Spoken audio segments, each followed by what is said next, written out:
ਖਾੜਕੂ ਸਿੱਖ ਸੰਘਰਸ਼ ਵਿੱਚ ਪਾਏ ਯੋਗਦਾਨ ਕਾਰਨ ਲੰਮੇ ਸਮੇਂ ਤੋਂ ਇੰਡੀਆ ਦੀਆਂ ਜੇਲ੍ਹਾਂ ਵਿੱਚ ਕੈਦ ਬੰਦੀ ਸਿੰਘਾਂ ਤੇ ਡਿਬਰੂਗੜ੍ਹ ਜੇਲ੍ਹ ਵਿੱਚ ਨਜ਼ਰਬੰਦ ਵਾਰਿਸ ਪੰਜਾਬ ਦੇ ਜਥੇਬੰਦੀ ਦੇ ਆਗੂ ਭਾਈ ਅੰਮ੍ਰਿਤਪਾਲ ਸਿੰਘ ਤੇ ਹੋਰਨਾਂ ਸਿੱਖ ਨੌਜਵਾਨਾਂ ਦੀ ਰਿਹਾਈ ਲਈ ਲੰਘੇ ਦਿਨ ਤਖਤ ਸ੍ਰੀ ਹਰਿਮੰਦਰ ਸਾਹਿਬ ਜੀ ਪਟਨਾ ਸਾਹਿਬ ਅਰਦਾਸ ਸਮਾਗਮ ਕੀਤਾ ਗਿਆ।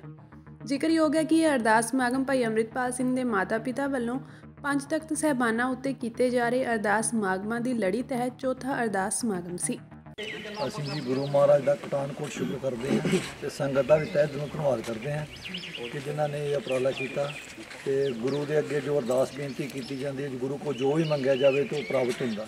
ਜੋ ਮੰਗੇ ਠਾਕਰੇ ਆਪਣੇ ਤੇ ਸੋਈ ਦੇਵੇ। ਇਹ ਸਮੂਹ ਬੰਦੀ ਸਿੰਘਾਂ ਦੀ ਰਿਹਾਈ ਜੋ ਬੜੇ ਪੁਰਾਣੇ ਟਾਈਮ ਤੋਂ ਜੇਲ੍ਹਾਂ 'ਚ ਬੈਠੇ ਆ, ਜਿਨ੍ਹਾਂ ਨੇ ਆਪਣੀ ਸਜ਼ਾਵਾਂ ਵੀ ਪੂਰੀਆਂ ਕੀਤੀਆਂ, ਉਹਨਾਂ ਦੀ ਰਿਹਾਈ ਵਾਸਤੇ ਇਹ ਉਪਰਾਲਾ ਕੀਤਾ ਗਿਆ।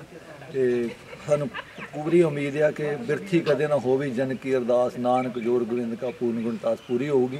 ਗੁਰੂ ਮਹਾਰਾਜ ਬੰਦੀ ਸਿੰਘਾਂ ਨੂੰ ਰਿਹਾਈ ਬਖਸ਼ਣਗੇ ਤੇ ਆਪਣੇ ਖਾਲਸਾ ਪੰਥ ਦੀ ਚੜ੍ਹਦੀ ਕਲਾ ਦੀ ਕੰਮ ਕਰਨ। ਮੈਂ ਸੰਗਤਾਂ ਦਾ ਬਹੁਤ ਅਸੀਂ ਦਿਲੋਂ ਧੰਨਵਾਦ ਕਰਦੇ ਹਾਂ ਕਿ ਜਿਨ੍ਹਾਂ ਬੰਦੀ ਸਿੰਘਾਂ ਦੀ ਨੂੰ ਨਾਲ ਲੈ ਕੇ ਅਰਦਾਸ ਸਮਾਗਮ ਕਰਵਾਇਆ ਵਾ ਤੇ ਬਹੁਤ ਹੀ ਦਿਲੋਂ ਧੰਨਵਾਦ ਕਰਦੇ ਹਾਂ।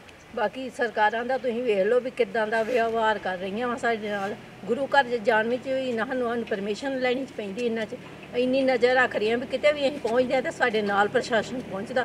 ਪਤਾ ਨਹੀਂ ਸਾਡੇ ਤੋਂ ਕੀ ਖਤਰਾ ਵਾ ਇਹਨਾਂ ਨੂੰ। ਸਾਡੇ ਕੋਲ ਕੁਛ ਹੈ ਤਾਂ ਨਹੀਂ ਆ, ਸਾਨੂੰ ਜਿੱਥੇ ਮਰਜ਼ੀ ਪੁੱਛ ਸਕਦੇ ਆ ਕੀ ਸਾਨੂੰ ਸਾਡੇ ਤੋਂ ਖਤਰਾ ਵਾ।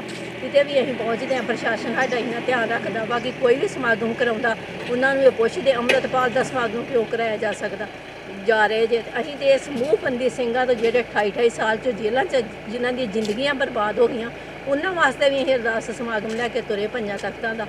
ਸਾਰੇ ਸਮੂਹ ਬੰਦੀ ਸਿੰਘ ਜਿਹੜੇ ਰਿਹਾ ਕੀਤੇ ਜਾਣ ਤੇ ਇਹੋ ਹੀ ਸਾਡੀ ਅਪੀਲ ਬੇਨਤੀ ਹੈ ਸੰਗਤਾਂ ਨੂੰ ਵੱਧ ਚੜ੍ਹ ਕੇ ਅੰਮ੍ਰਿਤ ਸੰਚਾਰ ਹੋਵੇ, ਅੰਮ੍ਰਿਤਪਾਨ ਕਰਨ, ਸੰਗਤਾਂ ਜਾਗਰੂਕ ਹੋਣ, ਆਪਣੇ ਹੱਕਾਂ ਪ੍ਰਤੀ ਜਾਗਰੂਕ ਹੋਣ।